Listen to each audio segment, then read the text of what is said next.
In his book, A Geography of Time, Robert Levine talks about his experience while working as a psychology professor in Brazil. Despite the cultural differences, his biggest shock had to do with his Brazilian students' attitude towards time and punctuality.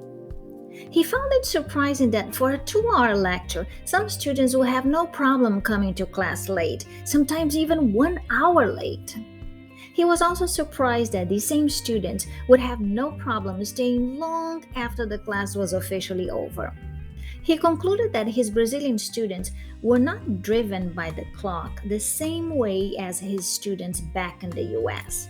For example, his US students would invariably spend the last 5 minutes of the class looking at their watch, getting ready to leave as soon as the class was supposed to be over.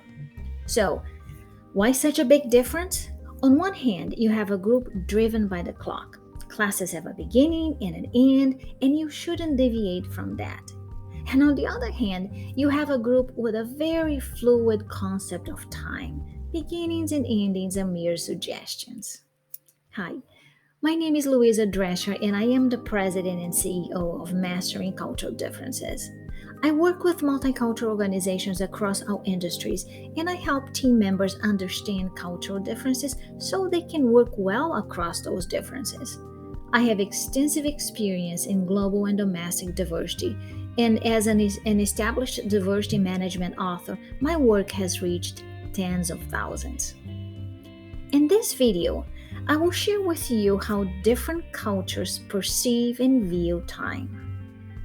Researchers have identified two major patterns in the way individuals use time: monochronic and polychronic. Those with a monochronic orientation seem to be fast paced. That is because for them, time is money. Time is measured by the clock, and each activity has a defined beginning and end. In these cultures, individuals stick to schedules and they tend to be task oriented. In other words, they set their goals and work hard towards achieving those goals. This is how monochronic individuals tend to behave at work. They carefully plan and schedule their activities. Being late is not tolerated, and they try very hard not to miss deadlines. Small talk in meetings is a waste of time. In fact, they like to get to the point and they follow the preset agenda so time is not wasted. Examples of groups that adopt a monochronic orientation include North Americans, Western Europeans, and some Asian countries. And here's something interesting about how these individuals are perceived. Researchers have found that international visitors often complain that US Americans seem way too busy and too tied to their schedules. Their perception of US Americans is that they don't care enough about establishing relationships.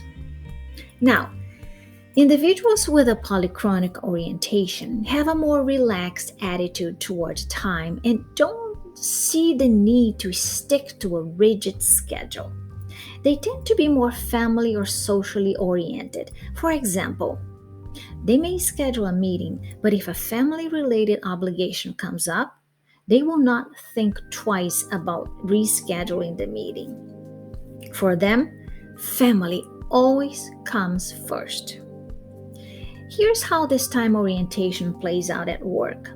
Polychronic individuals have a more flexible attitude towards schedules and plans. For them, the priority is to build a strong relationship with individuals.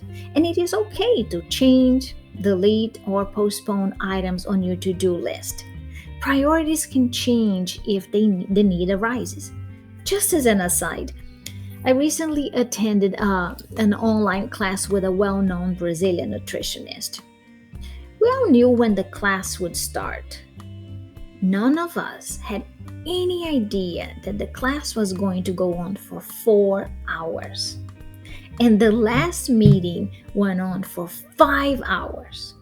As you can see, in polychronic countries, following a set schedule is not that important. You can start late, you can come in late, and tardiness is not judged in a negative way. A common complaint that monochronic individuals have of their polychronic counterparts is that they're always late. They don't stick to the schedule and don't care about project deadlines.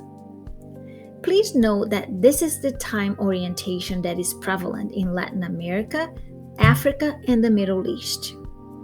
So, here's what you need to keep in mind when working across cultures. The way people behave towards appointments and schedules depends on their cultural traditions and beliefs. There is no right or wrong approach to the way individuals view and use time. As I mentioned, for monochronic groups, time is money, and they seem to live by the clock. They stick to a schedule, punctuality is important, and every activity has a precise beginning and end. Seeing a task to completion is more important for them. Polychronic individuals, on the other hand, have a more flexible attitude towards schedules. Plans can easily change so they can take care of family obligations or focus on strengthening relationships. For them, this is more important than seeing a task to completion. It is important to keep in mind that whatever our time orientation is, issues are likely to surface in our interactions with employees, clients, or partners who have the opposite orientation. You need to understand the different ways groups view and use time so that you are able to function well in business situations and you can have successful interactions across cultures. I hope you found the information in this video valuable. And if you have not done so yet, please make sure to subscribe to the Mastering Cultural Differences channel so you can be notified of our upcoming videos.